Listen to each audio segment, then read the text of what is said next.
back to the Rewind Tournament Expert Division opening round, hole number one. Before we get started, I'd like to remind everybody that if you're not subscribed to the channel, please do me a favor. Hit the subscribe button. You can ring the little bell. You get notified every time I go live. Release new content. I sure would appreciate it. It's absolutely free. You can also get your hands on our pro expert or master guides by going to patreon.com/gcfinzel. And if you'd like, you can become a member of the channel here. The link for that is in the description of the video, and you can come hang out while I'm dialing in shots and doing members only first looks, and along with many other perks. We'd love to have you. It's very cheap and it helps support the channel, so sure would appreciate that as well. For hole number one, we're going to be laying up this one because it's just not enough tailwind to get a good consistent ascendant shot here. Now you may be able to do something with some boost balls, but given the wind angle changes that I've seen some that had probably had enough tailwind, but I've definitely seen others that had almost no tailwind. So it's gonna be, rolling the dice if you try and to send this one during live play. It is the front nine and it's going to change, so we're not going to waste too much time looking at that. We're going to give you the layup here. Now this layup shot is originally intended to be played with a wind 4 ball. However, I did play this with a kingmaker and only had to make a minor adjustment on the approach shot, so I'll go over that when I get there. For the drive, we're going to start with a rock 8 plus P3 max rest. We're going to have the white ring touching the rough on the left at P3 max rest. Then we're going to switch to our APOC grizzly bag. 5 top spin, 3 left spin, and no push up. We're going to use left hand curl, and we're going to play just before circle drop overpower.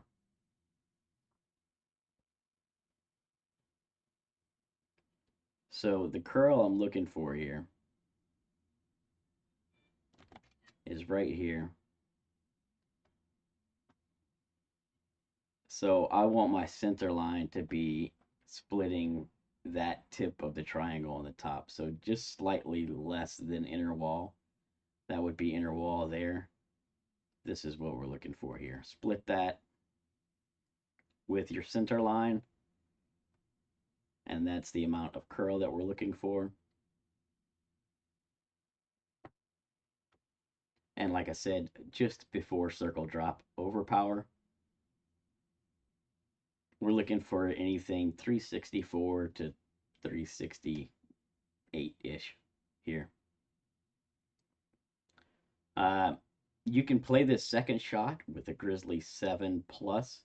However, you got to remember that if you're playing this with a Grizzly 7 or 8, you're going to be 3 yards shorter than my Grizzly 9. So the plus yard checks are going to be a little bit different. You'll have to subtract 3 plus yards from whatever the check is and then use Grizzly 9 numbers in your app so that you get the same adjustments that I'm getting. And with that being said, depending on the rollout on your drive, you could find yourself, you'll still be able to play the shot, but you might not be able to quite get to the check, so you might have to estimate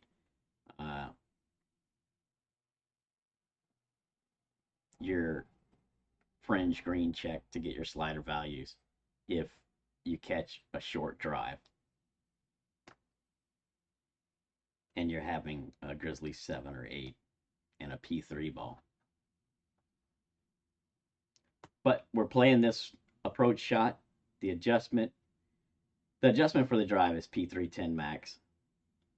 The adjustment for the approach is P3 plus 20% at slider. We're using one backspin only. And then we're doing a bottom of the white ring, green fringe check. So in line with the hole, place the bottom of your white ring touching the green fringe line. That's going to give you a plus yard value. That plus yard value is going to correlate to a slider value. Plus 4 is 66. 5 is 67. 6 is 69. Plus 7 is 70. Plus 8 is 72. Plus 9 is 73. Plus 3 is 64. 2 is 63. 1 is 61. 0 is 60.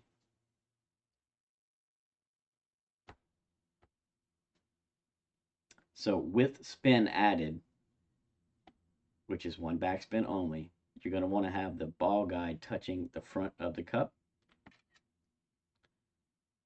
And if your winds are above 7.5, then my recommendation is to aim the tip of the ball guide at the left edge of the cup, which is what I'm doing here, because we're going to get a little bit more wind push, right, with the heavier wind, and you'll need to offset it just a little bit to the left. If your winds are below 7.5, 7.4 or lower, then you should not need to do any offset, but that is also pull angle dependent, right? So definitely practice this shot at least once or twice. See how it's coming in for you and your pull angle. If you need to, you can make a minor tweak to where you're offsetting it. Say you aim center cup and you miss it just to the right, then maybe you need to aim left edge, and then maybe with high winds you need to aim just outside the left edge. But that's something that you're going to have to figure out based on how it looks and works for you. But that's the setup. Anything 7.4 or lower, aim center cup. Anything 7.5 or higher, aim at the left edge, and you want the tip of the ball guide just to the hole, not through the hole. I'm trying to pull this one as straight as possible. No overpower, no curl. Just pull it straight, P3 plus 20, add slider, and then do your best to hit perfect, and hopefully you're walking away from hole number 1 with the eagle.